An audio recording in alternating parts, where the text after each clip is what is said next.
हमारा क्या है, किसी भी बुलियन फंक्शन को सिंप्लीफाई करने के लिए हमारा एक ग्राफिकल मेथड है। अगर हम ये कहें दूसरी तरीके से कहें तो के मैप हमारा क्या है, एसओपी और पीओएस को मिनिमाइज करने की एक टेक्निक है। यानी हमारे पास एक ऐसा एक्सप्रेशन है, हमें इसको मिनिमाइज करना है। मिनिमाइज का मतलब है जो डुप्लीकेसी है उसे हटाना है, और हमें क्या करना है, इस एक्सप्रेशन का मिनिमम से मिनिमम यानी छोटे से छोटा एक्सप्रेशन बनाना है। किसी भी चीज की जो डुप्लीकेसी है उसको हटा के, या किसी भी चीज को कॉमन निकाल के हमने उसकी क्या करनी है, डुप्लीकेसी को हटा के इसको मिनिमाइज करना है। छोटे से छोटा हमने एक्सप्रेशन बनाना है ताकि हमारे कम से कम गेट यूज हो और हमारा जो भी आपका सर्किट बने वो क्या बने, एक्सपेंसिव ना बने। तो ये क्या हो सकता है, यानी के मैप हमारा क्या है, ग्राफिकल मेथड है किसी भी बुलियन फंक्शन को सिस्टमेटिक तरीके से रिप्रेजेंट करने का, सिंप्लीफाई करने का। और ये क्या करता है, एसओपी और पीओएस एक्सप्रेशन को क्या करता है, मिनिमाइज करता है। अगर दूसरी टर्म में कहें तो के मैप हमारा क्या है कि मिनिमाइजेशन टेक्निक है एसओपी और पीओएस एक्सप्रेशन को करने के लिए। ये क्या हो सकता है, 2 वेरिएबल हो सकता है, 3 वेरिएबल हो सकता है, 4 वेरिएबल हो सकता है, 5 वेरिएबल हो सकता है, या 6 वेरिएबल तक हो सकता है। बस मैक्सिमम ये क्या है, 6 वेरिएबल तक हो सकता है। ये मेरे पास एक एक्सप्रेशन है, लेकिन ये क्या है, 2 वेरिएबल का, क्योंकि यहाँ पे पता चल रहा है 2 टर्म लिखी हुई है, तो इट मीन्स ये हमारा कौन सा है, 2 वेरिएबल का है। हमें कोई भी क्वेश्चन आएगा इस तरीके से आएगा, ये लिखा होगा और साथ में लिखा होगा कि के मैप के थ्रू आपने इसको क्या करना है, मिनिमाइज करना है। अब देखो हमारे पास टर्म कितनी है, 2 ए और बी। अब जितनी टर्म्स होती हैं 2 का आपने क्या कर देनी पावर। अब 2 की 2 कितनी पावर है, 4। यानी यहाँ पे नंबर ऑफ बॉक्सेस कितने बनेंगे, 4। जितने आपके वेरिएबल होंगे उसको आपने 2 की पावर लगा देनी है, उतने आपके क्या आ जाएंगे, बॉक्सेस बन जाएंगे। मान लो 3 वेरिएबल है, 2 की 3, तो कितने आपके नंबर ऑफ बॉक्सेस बनेंगे, 8। अब 2 की 4, कितने नंबर ऑफ बॉक्सेस बनेंगे, 16। 2 की 5 आपके कितने बॉक्सेस बनेंगे, 32। 2 की 6 तो कितने बनेंगे, 64। यानी इसमें 2 बनेंगे, 32 32 के 2 हमारे बॉक्सेस बनते हैं। यानी 2 की अगर 2 वेरिएबल है 4 बॉक्सेस बनेंगे, 3 वेरिएबल है 8 बॉक्सेस बनेंगे, 4 होंगे तो 16, 5 होंगे तो 32 और 6 होंगे तो 64 बनेंगे। अब देखते हैं कैसे इसको बनाते हैं। ये हमारा क्या है, 2 की 2 वेरिएबल है, हमारे कितने बॉक्स बनेंगे, 4 बॉक्स बनेंगे। इस तरह से ये हमारे पास क्या बॉक्स बन गया है।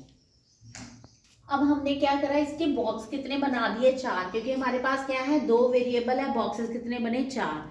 अब ये हमारा फिक्स है कि हमने यहाँ पे ए की बार लगाना है और यहाँ पे क्या लगाना है, बी की बार लगाना है। ये हमारा फिक्स है। कई बुक में नीचे ए की बार लिखा है, लेकिन आपने हम जो सम है ना इस तरीके से करने हैं।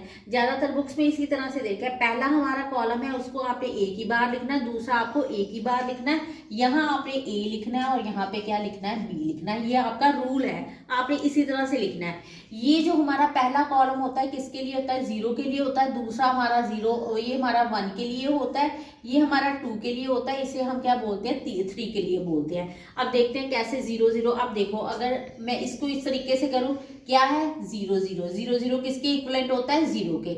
ये आपको पता है, पीओएस के जो हम एसओपी का हम कर चुके हैं, तो ये क्या है, जिसके ऊपर बार होती है वो क्या होता है, 0। जिसके ऊपर बार नहीं होती वो क्या होता है, 1। तो यानी ये हमारा एक्सप्रेशन क्या आ गया, 1 आ गया। अब ये हमारा यहाँ पे कोई बार नहीं है, तो ये हमारा क्या आ गया, 1। और ये क्या है, जिसके ऊपर बार है तो उसमें क्या होता है, 0। तो यानी ये किसके इक्विवेलेंट आ गए, 2 के। अब यहाँ पे दोनों पे बार नहीं है तो 1 1 आ गया, तो ये किसके इक्विवेलेंट होता है, 3 के। दोबारा सुन लीजिए, जब भी आपने बॉक्स बनाने हैं, यहाँ पे आपने ए की बार लिखना है, यहाँ पे आपने क्या लगाना है, बी की बार लिखना है। यहाँ विदाउट ए आ गया, विदाउट बार आ गया, यहाँ विदाउट बार बी आ गया। अब ये हमारे कॉलम फिक्स है, ये 0 का होता है, ये 1 का होता है, ये 2 का होता है, ये 3 का होता है। अगर हम इसको बाइनरी में बना के देखें तो तब भी आपको यहाँ से पता चल जाएगा।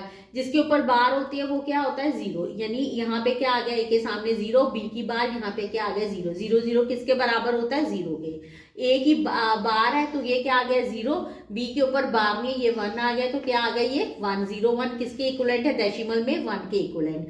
अब ए के ऊपर बार नहीं है तो ये क्या आ गया, 1। बी के ऊपर बार है तो ये क्या आ गया, 0। तो ये किसके इक्विवेलेंट होता है, 2 के। अब एक ए और बी दोनों में बार नहीं है तो क्या आ गया, 1 1 1 1 किसके इक्वल होता है, 3 के। अब हम ये एक्सप्रेशन को क्या करते हैं, सॉल्व कर लेते हैं। अब देखो कैसे करना है। अब ए की बार और बी की बार जो आपको एक्सप्रेशन दे रखा है ना, वो आपने क्या करना है, वहां पे क्या लिखना है, 1 लिखना है।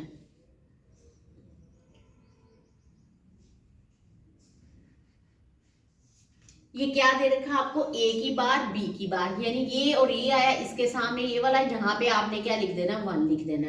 अब आपका क्या है, ए के ऊपर बार और साथ में क्या है, बी, तो यहाँ क्या आ जाएगा, 1 आ जाएगा। जो आपको एक्सप्रेशन में गिवन है वो जहां जहां आपका फिट बैठता वहां आपने क्या लिख देना, 1 1 लिख देना है। दोबारा से देख लीजिए कि यहाँ पे क्या है, ए के ऊपर बार है, बी के ऊपर बार है, इसके सामने कहाँ बनता है, यहाँ पे क्या है, ए के ऊपर बार है और बी के ऊपर बार नहीं है, तो आपने क्या लिख देना है, इस यहाँ पे 1 लिख देना है। अब क्या करना है, हमने पेयरिंग करनी है। पेयरिंग कैसे बनती है, या तो आपका इस तरह से पेयर बन सकता है, या इस तरह से बन सकता है, या इस तरह से बन सकता है, या इस तरह से, या पूरे होल का बन सकता है। पेयर आपकी केस में होगी 2 का पेयर हो सकता है, 4 का हो सकता है, 8 का हो सकता है, 16, यानी ये भी 2 की पावर में पेयर हो सकता है। कभी 3 का पेयर नहीं बनेगा, कभी भी डायगोनल पेयर नहीं आपका बनेगा। कॉर्नर्स आपके हो सकते हैं, कॉर्नर्स का पेयर बन सकता है। आपने क्या करना, मैक्सिमम से मैक्सिमम पेयर बनाना, कोशिश करनी है कि बड़े से बड़ा पेयर बने। अब देखो यहाँ पे हम क्या है, 2 का पेयर बना सकते हैं, इसको ऐसे करके मैंने इसका क्या बना दिया, पेयर बना दिया। अब देखो इसके आमने सामने क्या है, अब यहाँ पे देखो इसके सामने क्या है, ए की बार, मैंने ए की बार यहाँ पे लिख दिया। अब क्या है, ये बी की बार और ये बी कट जाएगा, तो यानी आंसर क्या आ जाएगा, सिर्फ आपका ए की बार आ जाएगा। दोबारा सुन लो, मैंने क्या करा, इस एक्सप्रेशन में जो था उसके आगे 1 1 लिख दिया। अब आपने क्या करना, उसका पेयर बनना है। जो पेयर बनाना कैसे बनेगा, 2 का पेयर बनेगा, 4 का बनेगा, 8 का बनेगा, 16 का बनेगा। इससे कम कोई भी पेयर नहीं बन सकता, इससे ज्यादा नहीं पेयर बन सकता। 3 का नहीं बन सकता, 5 का नहीं बन सकता, 7 का नहीं बन सकता, 9 का नहीं बन सकता। जो भी पेयरिंग होगी वो 2 की पावर में पेयरिंग होगी। अब क्या है, यहाँ इन दोनों को मैंने क्या किया, कर लिया, पेयर बना लिया। पेयर बनाने के बाद देखो सामने क्या है, इसके सामने क्या है, ए की बार मैंने लिख दी। अब यहाँ पे दोनों के ऊपर क्या है, आपने उसको चेक करना है, जिसका पेयर बनाया उसके आमने सामने आपने चेक करना है कि उसके सामने क्या है और ऊपर क्या इक्वेशन बन रही है। अब यहाँ पे आपका क्या है, ए की बार, ये और ये एक्सप्रेशन आपके क्या है, कट हो जाएंगे। जब ये कट कौन सा होगा, अगर एक बार वाला होगा, एक विदाउट बार वाला। यहाँ पे क्या है, एक बार है, एक विदाउट बार है, तो ये दोनों पेयर क्या हो जाएंगे, कट हो जाएंगे। तो आपका आंसर क्या आ जाएगा, ए की बार आपका क्या आ जाएगा, आंसर आ जाएगा।